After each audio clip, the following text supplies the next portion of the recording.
नमस्कार, मेरा नाम है सुमित सिंह मेहता। हाजिर हूँ आपके सामने क्लासिकल मैकेनिक्स से रिलेटेड एक और नया लेक्चर लेके। आज का हमारा है लेक्चर नंबर 37 और आज के इस लेक्चर का हमारा टॉपिक क्या रहने वाला है? हमारा टॉपिक है relation between linear and rotational variable.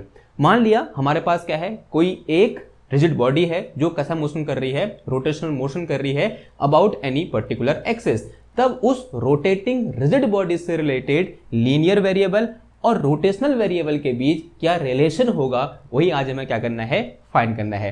तो ये क्या रहने वाला है, आज का हमारा एम रहने वाला है। अगर एम समझ में आ गया है तो रोज की तरह फटाफट से कॉपी पेन निकालो और हिंट डालो क्या, relation between linear and rotational variable. जैसा कि मैंने क्या कहा, हमें अज्यूम करना पड़ेगा कि हमारे पास क्या है, एक यहाँ पर रिजिड बॉडी है। तो कुछ इस तरीके से मान लिया मेरे पास एक रिजिड बॉडी है यूं करके, और जो क्या कर रही है, किसी एक एक्सेस के अबाउट रोटेट कर रही है। मान लिया वो एक्सेस है, ऐसा करके क्या कर दो, यहाँ से एक एक्सेस खींच दो और इस एक्सेस के अबाउट ये रिजिड बॉडी क्या कर रही है, इस तरीके से एक ओमेगा एंगुलर वेलोसिटी से रोटेट कर रही है। और इस एक्सेस को क्या नाम दे दूंगा मैं, एक्सेस ऑफ रोटेशन क्या हो जाएगा, इसका नाम हो जाएगा। और मान लिया फॉर सिंप्लिसिटी के लिए मैं मान रहा हूं ये जो एक्सेस है ये अलोंग जेड एक्सेस है, तो मैं ऐसा ही बोल सकता हूं कि हमारे पास क्या है, एक रिजिड बॉडी है जो जेड एक्सेस के अलोंग क्या कर रही है, रोटेट कर रही है। अब देखो, हमने पढ़ा था कि हम इस पूरी बॉडी के रोटेशनल मोशन की स्टडी करने के बजाय इसमें किसी एक पॉइंट को चूज करते हैं। मान लिया मैंने यहां पर एक पॉइंट को चूज कर दिया, late us say this point is a. इस रिजिड बॉडी में मैंने कोई एक पॉइंट ए मैंने क्या किया, चूज किया। और जो पॉइंट ए है इसकी इस रोटेशनल एक्सेस जो डिस्टेंस है, मान लिया वो कितनी है, मेरे पास आर है। और हम सब जानते हैं जैसे ही ये रिजिड बॉडी क्या करेगी, इस जेड एक्सिस के अबाउट रोटेट करेगी, ये जो पॉइंट ए है ये कैसा मोशन करेगा, सर्कुलर मोशन करेगा about this axis of rotation. और जिस सर्कुलर पाथ में ये पॉइंट ए रोटेट करेगा उसकी रेडियस कितनी होगी, यहां पर आर होगी। ठीक है, कभी कभी हम इस आर जो यहां पर डिस्टेंस है, ये जो लाइन है, इसे हम क्या बोल देते हैं, रेफरेंस लाइन भी बोल देते हैं। हमने ये इंट्रोडक्शन ऑफ रोटेशनल मोशन में पढ़ा हुआ है। अब मैं सिर्फ और सिर्फ किसकी स्टडी करूंगा, इस पॉइंट की स्टडी करूंगा। और इस पॉइंट के लिए क्या करूंगा, जो लीनियर वेरिएबल है और जो रोटेशनल वेरिएबल है, पहले उनको निकालूंगा या फिर आपके सामने रखूंगा, फिर उसके बाद उनके बीच क्या निकालूंगा, एक रिलेशन निकालूंगा। अब ऐसा करने के लिए मैं एक काम कर रहा हूं कि यहां पर जो मेरे पास इस सर्कुलर मोशन हो रहा है इस पॉइंट का, इस पॉइंट को उठा कहां रख रहा हूं, मैं इधर पर रख रहा हूं। तो अज्यूम कर लो कि मेरे पास ये क्या है, वाई एक्सेस है, और इस तरीके से ये क्या है, मेरी एक्स एक्सेस है। ऐसा मैं बोल सकता हूं, this is X axis and this one is Y axis. अब जेड एक्सेस कहां की ओर होगी, आपकी ओर। अगर जेड एक्सेस आपकी ओर है तो यहाँ पॉइंट बना दो। ये पॉइंट किसको दिखा रहा है, जेड एक्सेस को दिखा रहा है, जो कि कहां की ओर है, कैमरे की ओर है, हम बोल सकते हैं आपकी ओर है। अब ये जो मेरे पास पॉइंट है, तो मान लिया किसी एक पॉइंट ऑफ इंस्टेंट पर या किसी टाइम पर ये जो मेरा पॉइंट ए है वो कहां पर है, यहां पर है। और जेड एक्सेस से, ये जेड एक्सेस है हमारी ओर, और यहां से कितने डिस्टेंस पर है, ये आर डिस्टेंस में। This distance is equal to R. ये बात समझ में आई आपको? नाउ अब क्या होगा, मान लिया ये बॉडी क्या करना स्टार्ट की, रोटेशनल मोशन करना स्टार्ट करी। और जैसे ही बॉडी रोटेशनल मोशन करेगी, ये जो पॉइंट है, इस पॉइंट को हमने ए बोला है, ये पॉइंट ए क्या करेगा, कैसा मोशन करेगा, एक सर्कुलर मोशन करेगा। मान लिया ये जो पॉइंट है यहां से कहां पहुंच गया, यहां से निकल के कहां पहुंच गया, इस पॉइंट पर पहुंचा।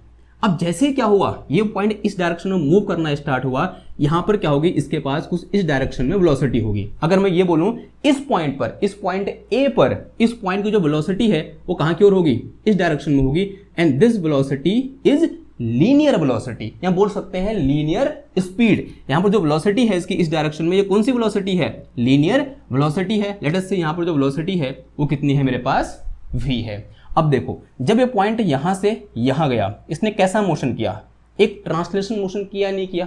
ठीक है, अगर मैं थोड़ा सा एग्जांपल से समझाऊंगा आपको। ये मेरे पास एक पहिया है, ये क्या है, एक पहिया है। आप सब जानते हो किसका पहिया है, ये साइकिल का पहिया है। अगर इस साइकिल के पहिए में इस पॉइंट को लूं मैं, जहां मैंने उंगली लगा रखी है, अगर आपको दिख रहा है तो बहुत अच्छी बात है, यहां मैंने टेप चिपका रखा काला काला एक, अगर दिख रहा है तो अच्छी बात है, नहीं दिख रहा तो फिर कोई बात नहीं। ठीक है, ये मैंने यहां पर उंगली लगा दी इस तरीके से। अब ये घूमना स्टार्ट किया, जैसे ही ये पॉइंट यहां से कहां पहुंचा, इधर पहुंचा, तो इस पॉइंट ने, जो ये पॉइंट है, इसने कैसा मोशन किया, ट्रांसलेशन मोशन किया। मान लिया इस पॉइंट के द्वारा जो कवर डिस्टेंस है यहां से लेकर यहां तक, वो कितनी है, मेरे पास s है। This distance cover by this point a from here to here is s। तो this distance is equal to s, जिसको हम क्या बोल सकते हैं, r कभी बोल सकते हैं। और जैसे कहां पहुंचेगा, ये इस पॉइंट पर पहुंचेगा, फिर आगे बढ़ेगा, और इस पॉइंट पर अगेन क्या होगी, इसकी वेलोसिटी में क्या आएगा, चेंज आएगा, और इस पॉइंट में वेलोसिटी कहाँ की ओर होगी, इसकी इस डायरेक्शन में होगी। किस वेलोसिटी की बात हो रही है, लीनियर वेलोसिटी की बात हो रही है, ठीक है। Linear velocity in circular motion हमेशा कैसी होती है, सर्कुलर पाथ में टेंजेंट होती है, ये हमें पता होना चाहिए, ठीक है। जैसे सर्कुलर पाथ है, यहां पर कैसे टेंजेंट थी, और यहां पर सर्कुलर पाथ कैसे मुड़ेगा, फिर यहां से ऐसे मुड़ेगा यूं करके, और यहां पर क्या है, ये टेंजेंट है। फिर क्या हुआ, देखो यहां पर वेलोसिटी मान अगर v है तो यहां वेलोसिटी कितनी होगी, v प्राइम होगी। तो हुआ क्या, माना ये पॉइंट A है और ऑब्जेक्ट कहां चला गया, पॉइंट A से, इसको 1 बोल दूं मैं, या पॉइंट 1 से कहां चला गया, पॉइंट 2 पर गया। एक तो इसने कैसा मोशन किया, ट्रांसलेशन मोशन किया। ट्रांसलेशन मोशन में जो डिस्टेंस कवर है वो कितनी है मेरे पास, यहां पर s है, और जो वेलोसिटी है यहाँ v है, और इस पॉइंट पर कितनी है, v प्राइम है। अगर वेलोसिटी में चेंज हो रही है, इसका मतलब यहाँ पर क्या है, कुछ न कुछ क्या होगा, एक्सेलरेशन होगा, और वेलोसिटी के मैग्नीट्यूड में चेंज हो रहा है, ऐसा मैं बोल रहा हूँ, ठीक है। वेलोसिटी के क्या हुआ, मैग्नीट्यूड में चेंज हुआ जब वो यहाँ से यहाँ गया। अब डायरेक्शन में भी चेंज हुआ, लेकिन अभी हम सिर्फ किसकी बात कर रहे हैं, मैग्नीट्यूड की बात करें, ऐसा ही बोल सकते हैं, स्पीड के मैग्नीट्यूड में क्या हो रहा है, चेंज हो रहा है। तो उसकी वजह से क्या होगा, कुछ न कुछ एक्सेलरेशन होगा। वो कौन सा एक्सेलरेशन हो जाएगा, लीनियर एक्सेलरेशन, ठीक है। नाउ अब देखो, अब यहां से यहां गया तो ये जो मेरे पास क्या है, ये आर जो लाइन है, या जो रेफरेंस लाइन है, ये भी तो यहां से यहां पहुंच जाएगी। अब पहले जो रेफरेंस लाइन यहां पर थी वो कहां हो जाएगी, अब इधर हो जाएगी। जो आर है वो कहां हो गया, इधर हो गया। जैसे ये रेफरेंस लाइन यहां से यहां पहुंचा तो क्या हुआ, इसके एंगुलर पोजीशन में चेंज आया। लेट अस से जो एंगुलर पोजीशन में चेंज आया वो कितना है, थीटा है। अब एंगुलर पोजीशन में चेंज आया, अब एक ऐसा मोशन कर रहा है, रोटेशनल मोशन कर रहा है, तो इसके बाद क्या होगी, रोटेशनल, क्या बोलेंगे उसको हम, एंगुलर वेलोसिटी बोलेंगे। और ये जो मेरे पास थीटा है इसे हम क्या बोलेंगे, एंगुलर पोजीशन बोलेंगे, या फिर एंगुलर डिस्प्लेसमेंट बोलेंगे। अब अगर एंगुलर वेलोसिटी भी क्या हो रही है, चेंज हो रही है, तो एंगुलर वेलोसिटी के चेंज होने से जो एक्सेलरेशन होगा वो कौन सा वाला होगा, एंगुलर एक्सेलरेशन होगा। तो इस मोशन के दौरान जो s है, जो s है, और दूसरा क्या है हमारे पास, जो v है, और जो v के चेंज होने से जो एक्सेलरेशन है वो कितना है, a है। तो ये तीन क्या है मेरे पास, लीनियर वेरिएबल है। ये क्या है, लीनियर वेरिएबल है। ये बात समझ में आई आपको। और दूसरा यहाँ पर थीटा भी है और ओमेगा भी है, क्योंकि ऑब्वियसली बात है ओमेगा वेलोसिटी से तो एक रोटेट ही कर रहा है, ओमेगा भी है। और दूसरा ओमेगा के चेंज होने से एक यहाँ पर एक्सेलरेशन है, जो क्या होगा मेरे पास, अल्फा होगा, जिसको मैं क्या बोलूँगा, एंगुलर एक्सेलरेशन बोलूँगा। तो ये तीन जो मेरे पास वेरिएबल हैं, ये कौन से हैं मेरे पास, एंगुलर वेरिएबल है। कौन से वेरिएबल है ये, एंगुलर वेरिएबल। और हमें क्या करना है, इन्हीं के बीच रिलेशन निकालना है कि इस लीनियर वेरिएबल और इस एंगुलर वेरिएबल के बीच रिलेशन क्या होगा। Now let's do it. Now let's find relation between them. तो ऐसे लिखो, now let's find relation between them. Okay, करो फिर फाइंड। कैसे करेंगे देखो, सबसे पहले पोजीशन की बात करते हैं। ओके, तो फिर अगेन इसी पार्टिकल को लेते हैं। मान लिया मेरे पास क्या है, कोई पार्टिकल है, इसका पार्टिकल कि रिजिड बॉडी का कोई एक पार्टिकल है, पार्टिकल ए मैंने बोला है अभी तक, और वो क्या कर रहा है, सर्कुलर मोशन कर रहा है। ये मेरे पास एक्स एक्सेस है, ये वाई एक्सेस है, और जेड एक्सेस कहाँ की ओर है, आपकी ओर क्या है, इस तरीके से जेड एक्सेस है, ठीक है। और पहले पाथ बना दूँ मैं, फिर मोशन को दिखाऊंगा, ठीक है। तो मैंने क्या बना दिया, पहले पाथ बना दूँ ताकि मैं उसमें दिखा सकूँ उसको। ओके, तो दिस इज पाथ। ओके, माना इनिशियली जो पार्टिकल था वो कहाँ पर है, इधर पर है, और यहाँ से अंदर डिस्टेंस कितनी हो जाएगी, ये आर हो जाएगी, और यहाँ पर है, इनिशियली यहाँ पर आ, और कुछ टाइम के बाद वो पार्टिकल कहाँ पहुँच गया, इस पॉइंट पर पहुँच गया। कहाँ, यहाँ पर, यहाँ से निकला, और कुछ पॉइंट के बाद पार्टिकल कहाँ पहुँच गया, यहाँ पहुँच गया। यानी पहले वो कहाँ पर था, पॉइंट ए पर था, अब वो कहाँ पहुँच गया, पॉइंट बी पर पहुँच गया। अब जो ये रेफरेंस लाइन है ये भी कहाँ से कहाँ पहुँच जाएगी, यहाँ से यहाँ पहुँच जाएगी। तो ये क्या होगी मेरे पास, यहाँ पर रेफरेंस लाइन यहाँ से कहाँ पहुँच गई, इधर पहुँच गई। Let us say this angle is equal to theta. ये एंगल मैंने मान लिया कितना है, ये थीटा है, ऐसा हम बोल सकते हैं। नाउ अब जब यहाँ से ये पार्टिकल इधर पहुँचा तो इसने क्या किया, कुछ डिस्टेंस ट्रेवल करी, और कितनी डिस्टेंस ट्रेवल करी, ए बी डिस्टेंस ट्रेवल करी। Let us say this A B is equal to S. जो ए बी है वो किसके बराबर है, एस के बराबर है, यानी इसको क्या बोल सकता हूँ मैं, आर का बोल सकता हूँ। तो ये मेरे पास क्या है, distance travel, this is angular distance, angular displacement, and this is R. अब मुझे क्या करना है, एस और थीटा के बीच रिलेशन निकालना है। तो एक रिलेशन हमने बचपन में पढ़ा था कि एंगल इक्वल टू क्या होता है, angle equal to R upon radius होता है। होता नहीं होता है, आंसर है हाँ जी होता है। यहाँ पर एंगल कितना है देखो, थीटा है, तो एंगल की जगह थीटा रख दूंगा मैं। This is equal to R, R कितना मेरा ए बी, ए बी की वैल्यू कितनी ली है मैंने, एस ली है, और डिवाइड में कितना आ जाएगा, रेडियस, रेडियस कितनी है इसकी, आर है, रेडियस कितनी है, आर है। तो यहाँ से मेरे पास एस इक्वल टू कितना आ गया, ये आर थीटा आ गया, यहाँ पे थीटा आर आ गया, ठीक है। एस इक्वल टू कितना आ जाएगा, थीटा आर आ जाएगा। So it is some equation number 1।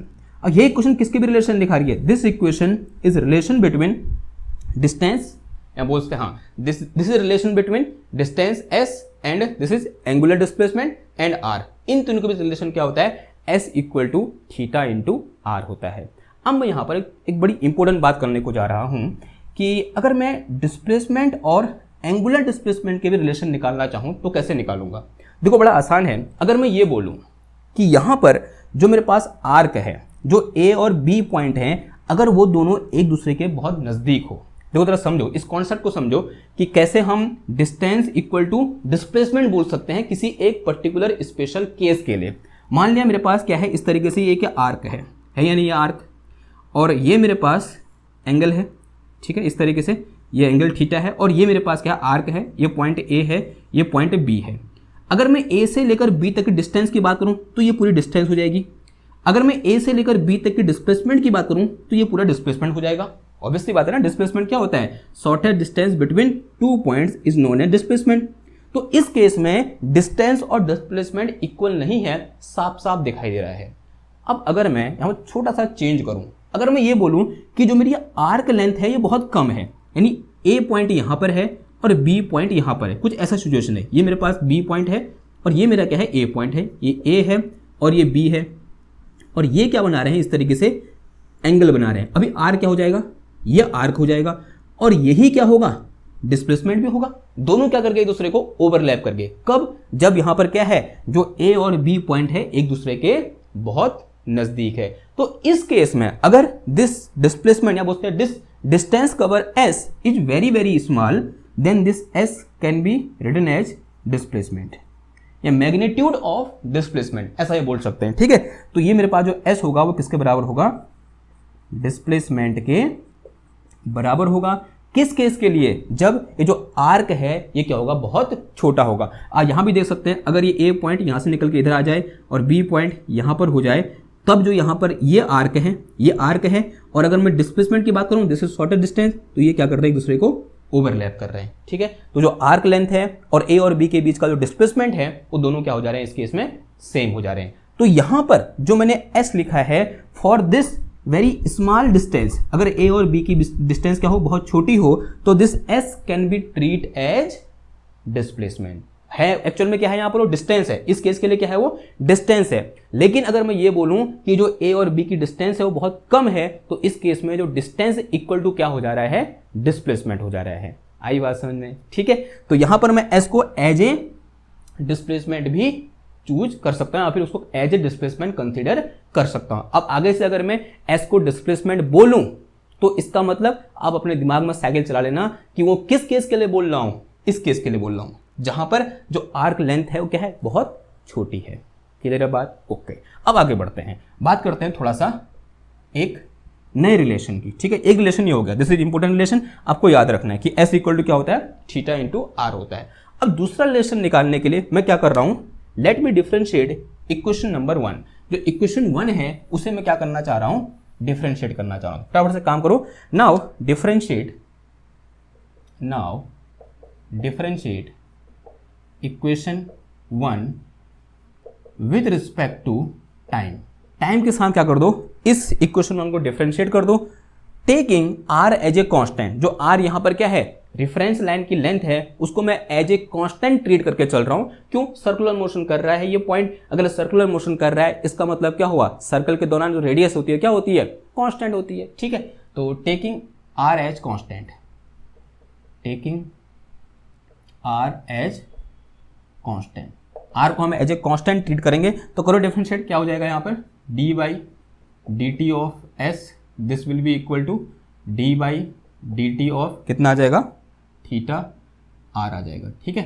तो यहाँ से मेरे पास क्या हो गया, ये D S by D T हो जाएगा, D S by D T, this will be equal to R बाहर आ गया, या फिर इसको ऐसे लिख दो, D theta into D T, और इंटू क्या आ जाएगा, यहाँ पर आर आ जाएगा। And now this is a equation. तो ये क्या निकल गया, मेरे पास एक इक्वेशन निकल के आई। अब इस इक्वेशन में जो राइट हैंड साइड में है, एस क्या है, मैं भी एस को एज ए डिस्प्लेसमेंट ट्रीट कर रहा हूं, यानी केस कौन सा वाला है, ये वाला केस है, ठीक है। तो मैं ये बोल रहा हूं कि this S is a displacement. जो एस है वो क्या है, डिस्प्लेसमेंट है, और डिस्प्लेसमेंट का derivative with respect to time क्या कहलाता है, वेलोसिटी।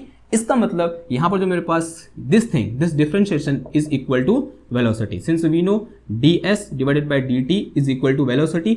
अगर मैं और प्रिसाइज होके बोलूंगा तो ये वेलोसिटी ने निकल के आया, वेलोसिटी का मैग्नीट्यूड निकल के आया।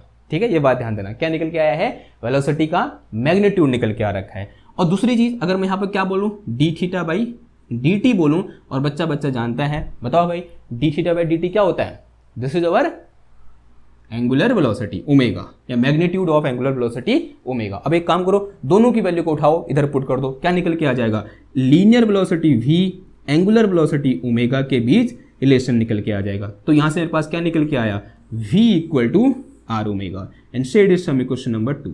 इसे क्या बोल दो, इक्वेशन नंबर 2 बोल दो, यानी v इक्वल टू क्या होता है हमारे पास, आर ओमेगा के बराबर होता है। ओके, नाउ इसी का एक देखो, velocity is a vector quantity, angular velocity is a vector quantity, and this are, this is position vector. Actually ये क्या है, पोजीशन तो है इस पॉइंट ए की, तो this is also a vector quantity. इसका मतलब इस इक्वेशन 2 का एक वेक्टर फॉर्म भी हो सकता है। Now in vector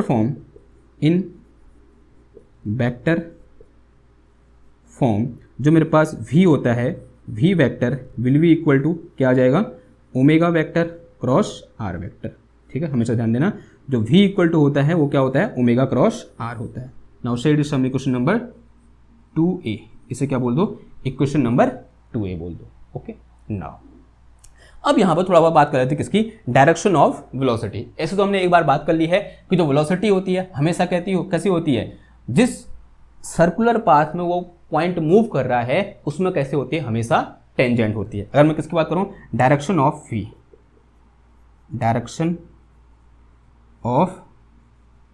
v vector की बात करूंगा, तो अगर कोई पार्टिकल है जो क्या कर रहा है, इस तरीके से सर्कुलर मोशन कर रहा है यूं करके, और इस सर्कुलर मोशन करने के दौरान अगर मैं इस पॉइंट वेलोसिटी निकालूंगा तो दिस विल बी टेंजेंट। ऐसे क्या होगा, ये टेंजेंट होगा। अगर मैं यहाँ वेलोसिटी निकालूंगा तो this will be in this direction. अगर मैं यहाँ वेलोसिटी निकालूंगा तो this will be in this direction. यहाँ वेलोसिटी निकालूंगा तो this will be in this direction. किसकी बात हो रही है, v की बात, लीनियर वेलोसिटी की बात हो रही है। ठीक है, v vector and this one is v vector and this one is also v vector, and it is rotating about this point.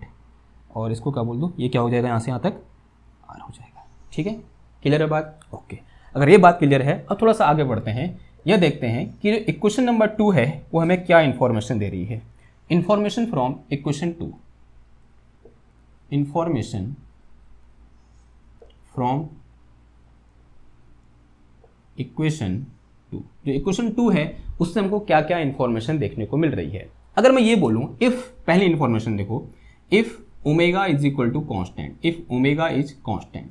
अब मैंने ऐसा क्यों बोला, जब हमने इंट्रोडक्शन ऑफ रोटेशनल मोशन पढ़ा था तो वहां पर भी हमने डिस्कस किया था कि रोटेशनल मोशन के दौरान जो ओमेगा होता है, यहाँ पे जो एंगुलर वेलोसिटी होती है, वो हर पॉइंट की क्या होती है, सेम होती है। वो चाहे पॉइंट यहाँ पर हो, यहाँ हो, यहाँ हो, यहाँ हो, यहाँ हो, कहीं पर भी हो, उस पॉइंट की जो एंगुलर वेलोसिटी होगी वो क्या होगी, सेम होगी। इसको एक एक्सपेरिमेंट की हेल्प से या बोल सकते हैं एग्जाम्पल की हेल्प से समझ सकते हैं। देखो, मान लिया मेरे पास ये क्या है, एक पहिया है। अब इस पहिए में 2 पॉइंट है, कहाँ पर, एक पॉइंट यहाँ पर है, देखो ध्यान देना, एक पॉइंट ये है, यहाँ पर काला टेप लगा, देखो एक पॉइंट ये है, और एक पॉइंट ठीक यहाँ पर है। ओके, अब 2 अलग अलग पॉइंट है, एक पॉइंट ये है और एक पॉइंट ये है, एक पॉइंट ये है, एक पॉइंट ये है। मैं क्या कर रहा हूँ, एक रिवॉल्यूशन कंप्लीट कर रहा हूँ। देखना, यहां से चलना स्टार्ट हुआ, चला चला चला चला चला, यहां पहुंच गया। देखो, अब एक रिवॉल्यूशन कंप्लीट करने में जितना टाइम इस पॉइंट ने लिया उतना ही टाइम इस पॉइंट ने लिया।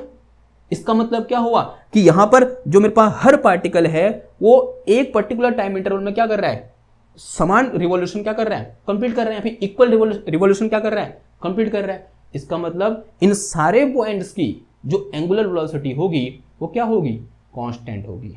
लेकिन बहुत इंपॉर्टेंट लाइन है। अब देखो, अब अगेन दोनों पॉइंट को देखो, अब ये पॉइंट कैसे मोशन कर रहे हैं, सर्कल में मोशन कर रहा है, साफ साफ दिख रहा है, both point are moving in a circle. अब इस पॉइंट को देखना, फिर इस पॉइंट को देखना, ये अंदर वाला पॉइंट है, ये बाहर वाला पॉइंट है। मैं एक रिवॉल्यूशन कंप्लीट करा रहा हूं।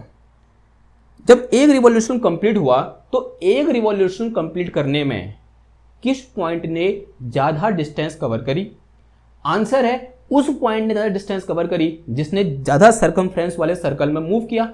अब कौन सा पार्टिकल या कौन सा पॉइंट ज्यादा सर्कमफ्रेंस वाले या फिर अधिक सर्कमफ्रेंस वाले सर्कल में मूव किया? ऑब्वियसली बात है बाहर वाला, क्योंकि इसकी रेडियस क्या ज्यादा है, इसकी रेडियस कम है। लेकिन दोनों ने वो डिस्टेंस सेम टाइम में कवर करी।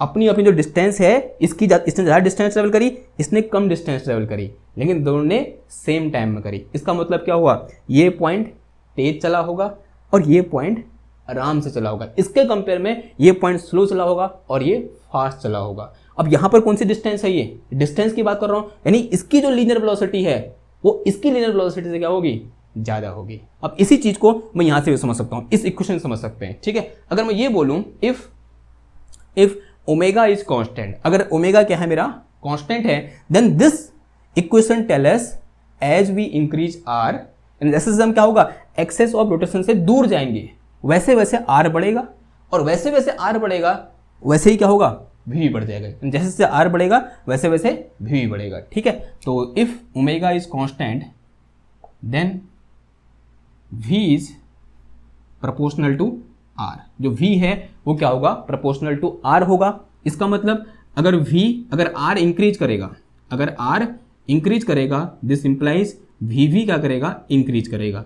अगर r डिक्रीज करेगा, अगर r क्या करेगा, डिक्रीज करेगा, इसका मतलब v क्या करेगा, डिक्रीज करेगा। This is information which we are getting from this equation number 2। समझ में आया? बहुत इंपॉर्टेंट क्या होने वाला है, ये चीज होने वाली है, ये पूछी जाती है कि जो लीनियर वेलोसिटी होगी वो हर पार्टिकल की कैसे इंक्रीज करेगी, कैसे डिक्रीज करेगी, या फिर कुछ होगा ही नहीं, या कांस्टेंट रहेगी। ये क्वेश्चन होता है। ठीक है, अब अगर मेरे पास r इक्वल टू 0 हो, फिर अगर मैं ये बोलूं इफ r इक्वल टू 0, अगर r इक्वल टू 0 हो जाए, r इक्वल टू 0 कहने का मतलब क्या है, वो कौन से पॉइंट जो कहां पर है, इसकी एक्सेस पर है, यहां पर है, तभी तो r इक्वल टू 0 होगा। यहां बोल सकते हैं इस रिजिड बॉडी कहां पर है, इस एक्सेस पर जो पॉइंट है उनकी लीनियर वेलोसिटी क्या होगी।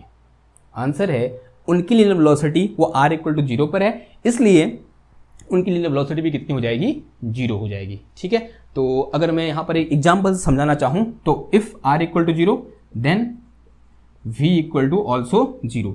अगर मेरे पास यहाँ पर क्या है, एक इस तरीके से एक रिजिड बॉडी है, ठीक है, जो क्या कर रही है, इसके अलोंग ये मेरे पास क्या है, एक एक्सेस ऑफ रोटेशन है, एक कांस्टेंट एंगुलर वेलोसिटी से रोटेट कर रही है। ठीक है, यहाँ पे कुछ पॉइंट हैं, एक पॉइंट ये है, late us say this is point A, एक पॉइंट ये है, late us say this is point B, और एक पॉइंट ये है, late us say this is point सी, और एक पॉइंट यहाँ पर है, late us say this is point D.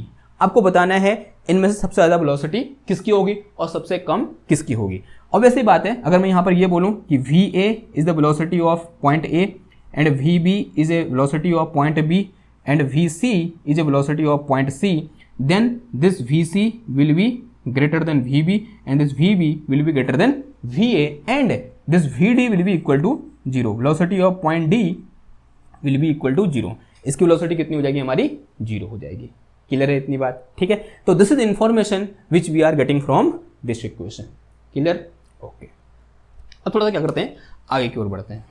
आ गया, ये मिटाऊं, इसको नोट कर लो, फिर क्या करते हैं, इसको हम मिटाते हैं। ठीक, कर लिया नोट, ठीक हो गया, मिटाओ ना।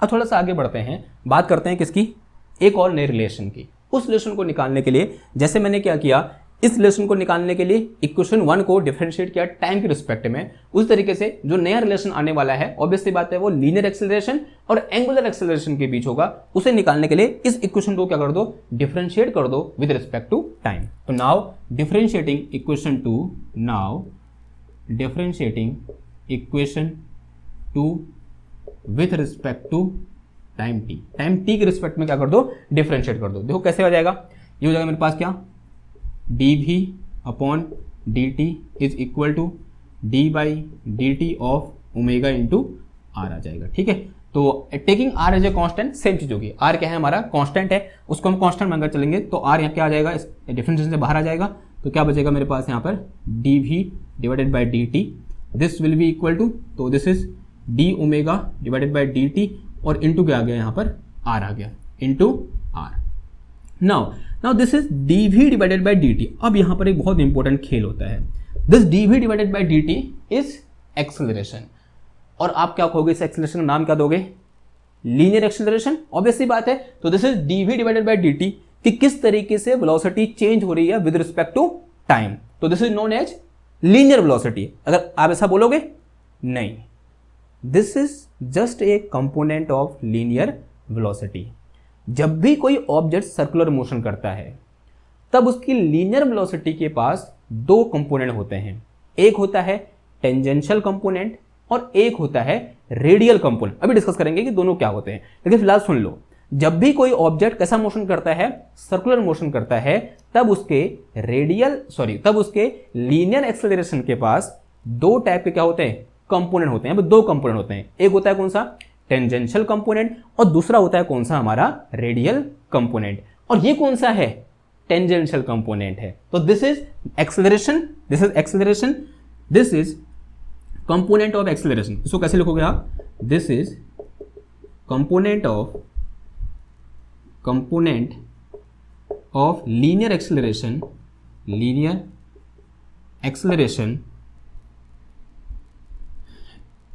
यहां बोलते हैं टेंजेंशियल कंपोनेंट लिखो, this is tangential component of linear acceleration and it is represented by AT। ये क्या है मेरे पास, AT है। अब एक्सेलरेशन है तो एक्सेलरेशन होता क्या है, change in velocity is known as acceleration, rate of change of velocity is known as acceleration.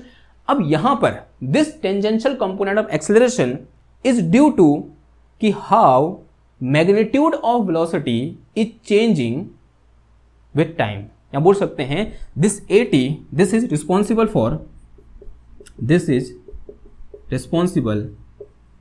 This AT, यहां बोलते हैं this tangential component of acceleration या tangential component of linear acceleration is responsible only for change in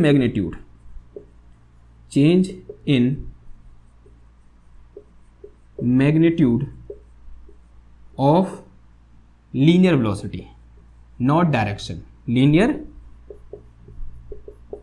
velocity. ठीक है, linear velocity के magnitude में किस तरह से चेंज हो रहा है, उसके लिए जो एक्सेलरेशन रिस्पॉन्सिबल होता है वो कौन सा होता है, टेंजेंशियल एक्सेलरेशन होता है। इसका मतलब ये हमेशा ध्यान रखना है कि जो मेरे पास यहाँ पर dv डिवाइडेड बाई dt है वो क्या है, मेरे पास सिंपल AT है, पूरा लीनियर एक्सेलरेशन नहीं है। लीनियर एक्सेलरेशन का एक कंपोनेंट है, वो भी कौन सा वाला, टेंजेंशियल वाला। और इस एक्सेलरेशन में क्या हो रहा है, ये एक्सेलरेशन किसकी वजह से है, जब लीनियर वेलोसिटी का सिर्फ मैग्नीट्यूड चेंज हो रहा है with respect to time. Clear है बात, ओके। अगर बात क्लियर है तो दिस इज अवर AT। और यहां पर जो d ओमेगा बाय dt है, ये तो हम सब जानते हैं क्या होता है ये, this is equal to alpha, known as angular acceleration. अब एक काम करो, दोनों वैल्यू यहां से उठाओ, इधर पुट कर दो, तो यहां से मेरे पास क्या निकल के आया, AT will be equal to this is alpha और इंटू कितना आ गया, ये R आ गया। तो this is relation between tangential component of acceleration, tangential component of linear acceleration and angular acceleration. अब इन वेक्टर फॉर्म कैसे लिखेंगे, इन वेक्टर फॉर्म क्या आ जाएगा, यहां से मेरे पास this AT will be equal to, AT vector will be equal to alpha cross क्या आ जाएगा, R आ जाएगा। ठीक है, तो दिस इज वेक्टर फॉर्म, याद रखना आपको। वेक्टर फॉर्म में क्या होता है, इस तरीके से होता है। नाउ अब थोड़ा सा आगे बढ़ते हैं। यहां पर हमने एक कंपोनेंट की बात कर ली, लेकिन जो रेडियल कंपोनेंट था वो आपके दिमाग में रह गया कि भैया रेडियल कंपोनेंट कौन सा वाला होता है। फिर देखो बहुत सिंपल है, आप सब जानते हो कैसे होता है, बस अभी दिमाग में नहीं है। देखो जब भी कोई ऑब्जेक्ट क्या करता है, सर्कुलर मोशन करता है, यहां पर हमारा कौन सा क्या सर्कुलर मोशन कर रहा है, उस रिजिड बॉडी का एक पॉइंट क्या कर रहा है, सर्कुलर मोशन कर रहा है। ठीक है, और मान लिया इस पॉइंट के अबाउट सर्कुलर मोशन हो रहा है, और ये मेरे पास पॉइंट इनिशियली कहां पर है, यहां पर है, और इसकी क्या है, कोई लीनियर वेलोसिटी है, मान लीजिए लीनियर वेलोसिटी कितनी है, v है। और हम सब जानते हैं जब भी कोई ऑब्जेक्ट सर्कुलर मोशन करता है तब उसके लिए एक फोर्स रिस्पॉन्सिबल होता है, and this force is known as centripetal force. उस फोर्स कौन सा होता है, centripetal force, and it is represented by it is act towards the centre of circular path. ठीक है, and let us say this force is FC, C is for centripetal, और this FC will be equal to किसका होता है, ये mv square upon r। इसका magnitude किसका होता है, mv स्क्वायर अपॉन r के बराबर होता है। अगर यहां पर फोर्स है इन दिस रेडियल डायरेक्शन या फिर along the radius of circle, इसका मतलब यहाँ पर कुछ ना कुछ एक्सेलरेशन होगा। Now from Newton second law this FC will be equal to M ए।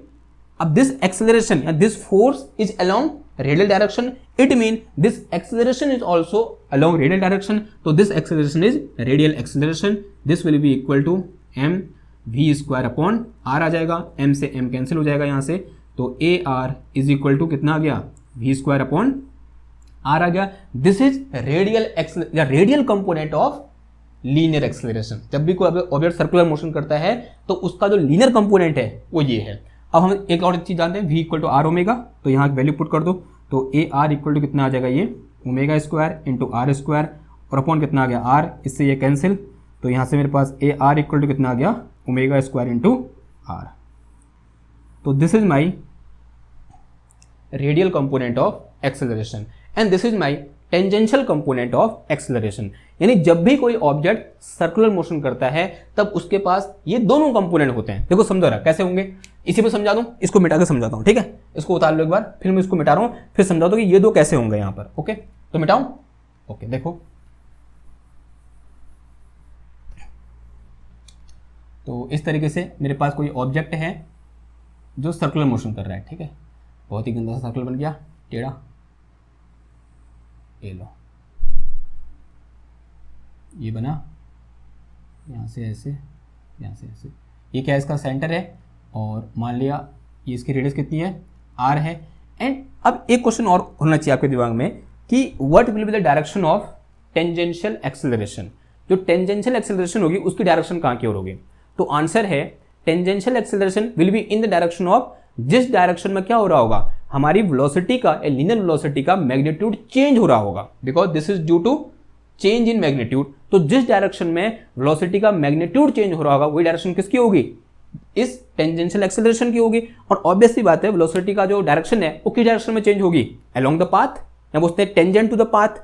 देखो अगर मैं थोड़ा उल्टा समझाऊं इसको, जैसे अगर मुझे क्या कराना है, इसको ऐसे रोटेशनल मोशन कराना है, इस पॉइंट को, रिजिड बॉडी है, इसको मैंने इस तरीके से रोटेशनल मोशन कराना है, तो क्या करूंगा, इस पर फोर्स लगाऊंगा मैं, और यहां पर फोर्स लगा रहा हूं, ये इनिशियली वेलोसिटी कितनी है इसकी, 0 है, यहां पर मैंने फोर्स लगाया, और फोर्स कैसे लगाया, टेंजेंशियल फोर्स लगाया। अगर मैं फोर्स को टेंजेंशियल हटाता हूं तो मैं इधर चले जाता हूं, यानी फोर्स हर वक्त कैसा होना चाहिए, टेंजेंशियल होना चाहिए। तो जिस डायरेक्शन में फोर्स होता है उसी डायरेक्शन में एक्सेलरेशन होता है, उल्टा लेके चल रहे हैं, ठीक है, जिस डायरेक्शन में फोर्स होता है उसी डायरेक्शन में एक्सेलरेशन होता है। और ये जो टेंजेंशियल एक्सेलरेशन है this is due to change in magnitude of velocity. Initially इसकी वेलोसिटी 0, मैंने फोर्स लगाया फोर्स, वेलोसिटी चेंज हुई, देखो जैसे इसको मूव किया कुछ वेलोसिटी आई, 0 से कुछ बड़ी वेलोसिटी, और किस डायरेक्शन में बढ़ी, इसके टेंजेंशियल डायरेक्शन में बढ़ी, तभी इसका नाम क्या है, टेंजेंशियल एक्सेलरेशन भी है। It mean this acceleration is always directed in tangent to the path या सर्कुलर पाथ। तो यहां पर क्या होगा, जो टेंजेंशियल एक्सेलरेशन होगा कहां की ओर होगा,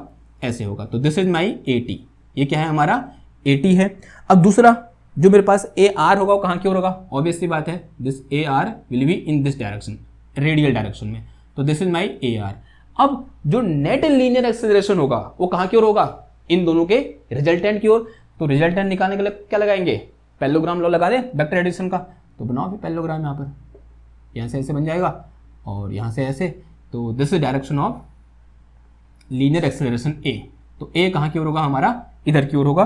तो यहाँ से मेरे पास A इक्वल टू कितना आ जाएगा, ये AR vector plus AT vector, ठीक है। तो अगर मैं यहाँ से क्या निकालूं, मैग्नीट्यूड ऑफ A निकालूं, तो this will be equal to under root of क्या आ जाएगा, AR square plus AT square, ऐसा कुछ आ गया। तो this is my net linear acceleration of an object rotating, ठीक है। अगर कोई ऑब्जेक्ट क्या कर रहा है, रोटेट कर रहा है, तब उसका जो नेट लीनियर एक्सेलरेशन होगा वो कितना होगा, इतना होगा। ओके, ठीक हो गया। अब इन दो इक्वेशन को देखकर, एक इक्वेशन यहां है और एक इक्वेशन यहां है, इन दोनों को देखकर हम कुछ कमेंट पास कर सकते हैं। देखो क्या कमेंट पास कर सकते हैं, this radial component of acceleration will B 0 if angular velocity will be 0। अगर एंगुलर वेलोसिटी किसी भी एक बॉडी की 0 होगी तब उसका जो रेडियल कंपोनेंट होगा वो कितना हो जाएगा, 0 हो जाएगा, ठीक है। और दूसरी बात देखो यहां क्या बोल रहा है, if this angular acceleration of any object is 0 then this tangential component is also 0। अगर कोई ऑब्जेक्ट क्या कर रहा है, कांस्टेंट एंगुलर वेलोसिटी से मूव कर रहा है, तब उसके पास टेंजेंशियल कंपोनेंट ऑफ एक्सेलरेशन नहीं होगा। बहुत इंपॉर्टेंट लाइन है। अगर क्या बोल रहा हूं मैं, अगर अल्फा कितना होगा, 0 होगा, तो इसका मतलब ऑब्वियस सी बात है जो AT है, हमें टेंजेंशियल कंपोनेंट ऑफ एक्सेलरेशन है, वो कितना हो जाएगा, 0 हो जाएगा। और अल्फा 0 होने का मतलब क्या हुआ, ओमेगा कांस्टेंट। अगर कोई बॉडी क्या कर रही है, एक कांस्टेंट एंगुलर वेलोसिटी से रोटेट कर रही है, तब उस बॉडी का जो टेंजेंशियल कंपोनेंट ऑफ एक्सेलरेशन होगा वो कितना हो जाएगा, 0 हो जाएगा। ठीक है, एक सिंपल सा क्या था, यहां से इन दो से कुछ इंफॉर्मेशन हमको मिल रही थी, वो इंफॉर्मेशन मैंने आपको बता दी। ठीक है, तो this is all about relation between linear and rotational variable. I hope आपको ये लेक्चर समझ में आया होगा। अब नेक्स्ट लेक्चर में क्या करेंगे, इनसे रिलेटेड क्वेश्चन करेंगे, जो क्या होने वाला है, बहुत इंपॉर्टेंट होने वाले हैं। ठीक है, अगर आपको ये पूरी थ्योरी को समझना है, इसको कॉन्क्रीट करना है और अपने आप को सिद्ध करना है कि हाँ मेरे को सच में ये रोटेशनल मोशन आता है, तो आपको वो न्यूमेरिकल करने ही पड़ेंगे। ठीक है, अगर आप न्यूमेरिकल नहीं करेंगे तो पीछे रह जाएंगे। क्लियर बात? ठीक है, तो इसी के साथ इस लेक्चर को क्या करते हैं, एंड करते हैं। हाँ, अब अपना काम करते रहिए, लेक्चर को लाइक करिए, शेयर करिए और सब्सक्राइब करिए। इस तरीके से प्यार देते रहिए। मैं मिलता हूँ आपसे नेक्स्ट क्लास में एक और नई वीडियो के साथ। तब तक थैंक यू, धन्यवाद, बाय बाय।